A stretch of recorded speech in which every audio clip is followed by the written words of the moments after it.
Alaska cruise, it's on everyone's bucket list, right? The majestic glaciers, the wildlife, the awe-inspiring landscapes.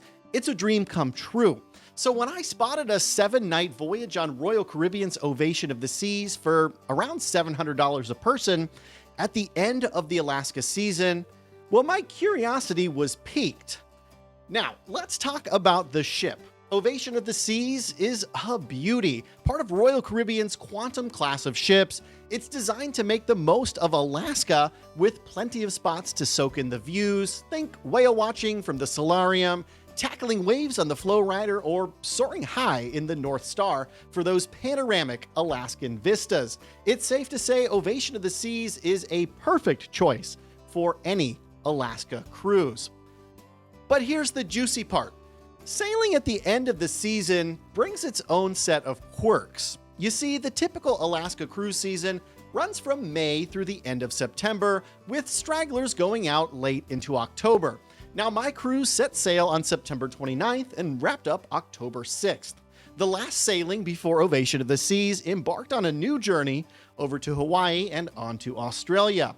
And as soon as I stepped on board, I was quickly reminded of that this was the final Alaskan hurrah of the year for this ship. Some of the places we usually visit, well, they were starting to shut down, and closed for the season was a theme of this sailing. Those signs began popping up all over the place. So would this become a problem for me over the next 7 days? A little bit, for sure.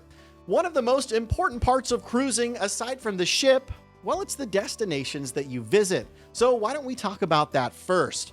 My cruise was a one-way sailing leaving out of Seattle and calling in Juneau, Alaska and Skagway, Alaska before moving on to Victoria, British Columbia and finishing up in Vancouver, Canada.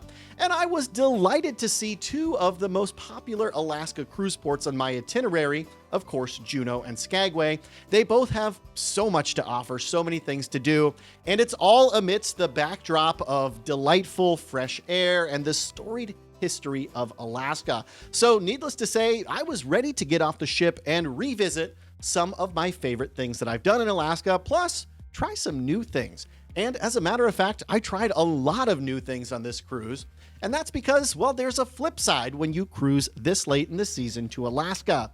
You see, as the season winds down, well, so do the offerings that are available to you. Many of my favorite, most coveted activities, well, they were shut down or fully booked for the season. From a delightful little back alley food truck hole in the wall that I like to visit in Juneau, to a variety of excursions, especially those involving wildlife or glacier viewing, well, I kind of struggled to find things to do at times, especially budget-friendly things to do. Many of you know that I take a cruise or two every single month, so budget is very important to me. There's no way I'm going to be spending $600 to take a helicopter ride to a glacier on my cruise budget as of today.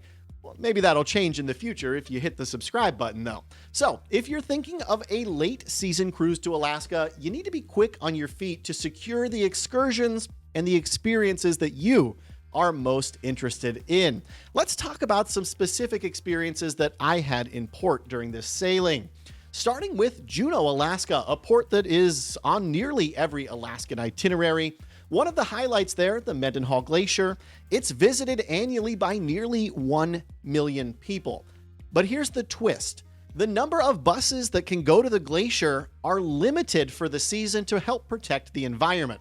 So if you didn't book a ride there with the cruise line, which I missed out on, unfortunately, your options are very limited. You can either hop on a city bus or you can find your own wheels out to Mendenhall, either by renting a car or maybe using a car sharing service like Turo.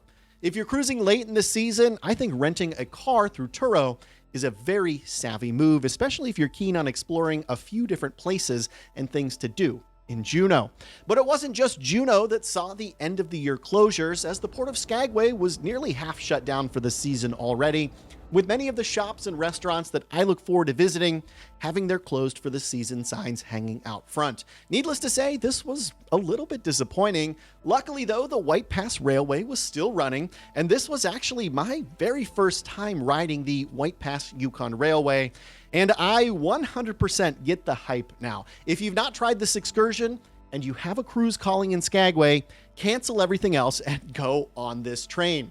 Choo-choo! All aboard White Pass Railway! Choo-choo! After returning back to the town, I was also able to pop in for one of the famous doughboys that you can buy there. Beautiful, hot fried dough, sugar on top. Can I say more? Now, thank goodness that shop was still open, but it's not just the ports that might seem a little bit different on a late season Alaska cruise.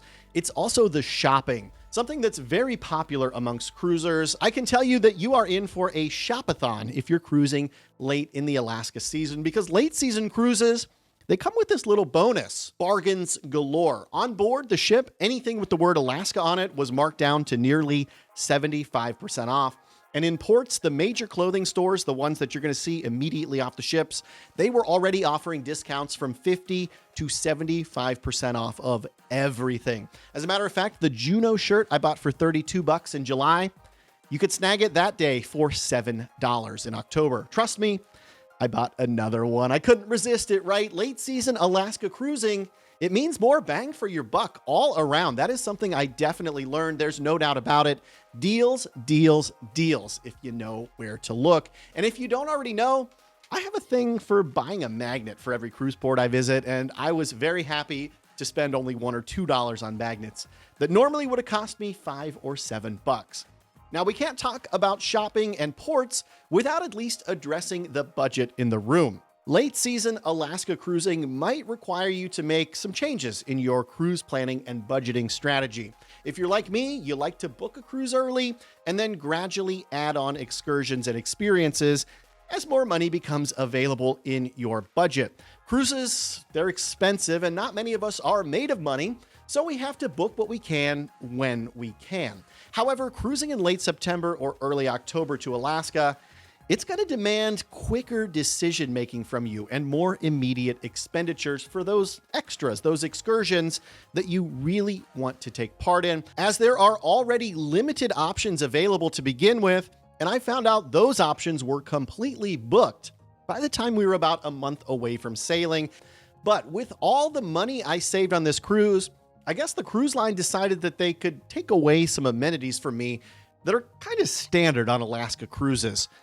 For instance, where was the Naturalist on my cruise? I couldn't find one. Admittedly, this is a bit puzzling to me. My late season cruise didn't have one on board.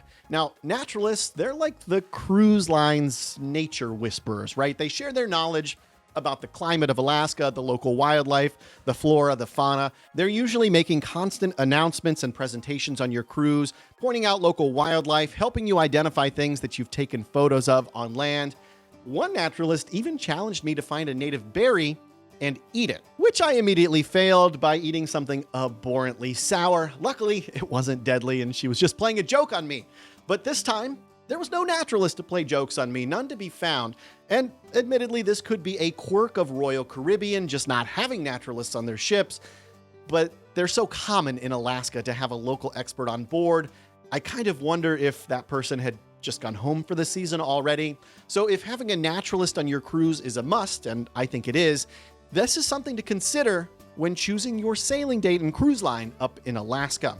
And one of the big pushbacks I also received about cruising at this time of year is that the weather would be terrible.